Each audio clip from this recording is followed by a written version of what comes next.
ഹൈറിച്ച് തട്ടിപ്പ് കേസിൽ സ്വത്തുവകകൾ ഇ.ഡി. മരവിപ്പിച്ചു. ഹൈറിച്ച് സ്ഥാപക ഉടമകളായ കെ.ഡി. പ്രതാപന്റെയും ഭാര്യ ശ്രീനയുടെയും 32 കോടിയുടെ സ്വത്തുക്കളാണ് മരവിപ്പിച്ചത്. സ്വർണവും പണവുമായി 80 ലക്ഷം കണ്ടെടുക്കുകയും ചെയ്തു. വിവരങ്ങളുമായി ജിജീഷ് ചേരുന്നുണ്ട്. ജിജീഷ്, ഇ.ഡിയുടെ ഈ നടപടി എന്താണ് കൂടുതൽ വിവരങ്ങൾ? ലക്ഷ്മി, ഇന്നലെ നടന്ന സംസ്ഥാന വ്യാപകമായ റെയ്ഡിന്റെ തുടർച്ചയായിട്ട് തന്നെയാണ് ഈ സ്വത്തുക്കൾ 32 കോടി രൂപയുടെ സ്വത്തുവകകൾ മരവിപ്പിച്ചിരിക്കുന്നത്.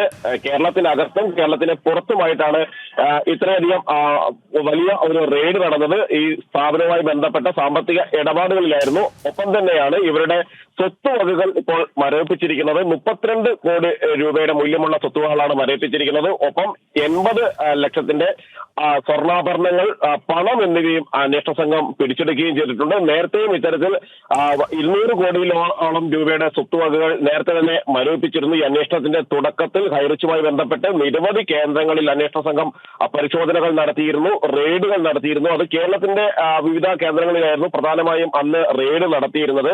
ഇനി നിലവിൽ മരവിപ്പിച്ചിട്ടുള്ള സ്വത്തുവകകൾ പൂർണ്ണമായും തന്നെ പിടിച്ചെടുക്കുന്നതടക്കമുള്ള നടപടികൾ പിന്നീടായിരിക്കും. അത് കോടതിയുടെ അടക്കമുള്ള അനുമതിയോടെയായിരിക്കും തുടർ നടപടികളിലേക്ക് എൻഫോഴ്സ്മെന്റ് ഡയറക്ടറേറ്റ് കടക്കുക. മഹാരാഷ്ട്ര, ഛത്തീസ്ഗഡ് സംസ്ഥാനങ്ങളിലും ഒപ്പം തന്നെ കേരളത്തിൽ കൊച്ചി, കോഴിക്കോട് അടക്കം തൃശ്ശൂരിലും എല്ലാം തന്നെ റെയ്ഡുകൾ നടന്നിരുന്നു. വ്യാപകമായ റെയ്ഡുകളായിരുന്നു നടത്തിയിരുന്നത്. ഇതിൽ പിടിച്ചെടുത്ത നിരവധി രേഖകൾ അന്വേഷണ സംഘം പിടിച്ചെടുത്തിട്ടുണ്ട്. പ്രധാനമായും സാമ്പത്തിക ഇടപാടുകളുടെ രേഖകളാണ് ഹൈറിച്ചുമായി ബന്ധപ്പെട്ട് പിടിച്ചെടുത്തിട്ടുള്ളത്. വലിയ സ്വത്തുവകകൾ കേരളത്തിന് പുറത്തടക്കം ഹൈറിച്ച് ഉടമ പ്രതാപനും ഭാര്യ ശ്രീനയും സ്വന്തമാക്കിയിട്ടുണ്ട് എന്ന വിവരം അന്വേഷണ സംഘത്തിന് ലഭിച്ചിരുന്നു.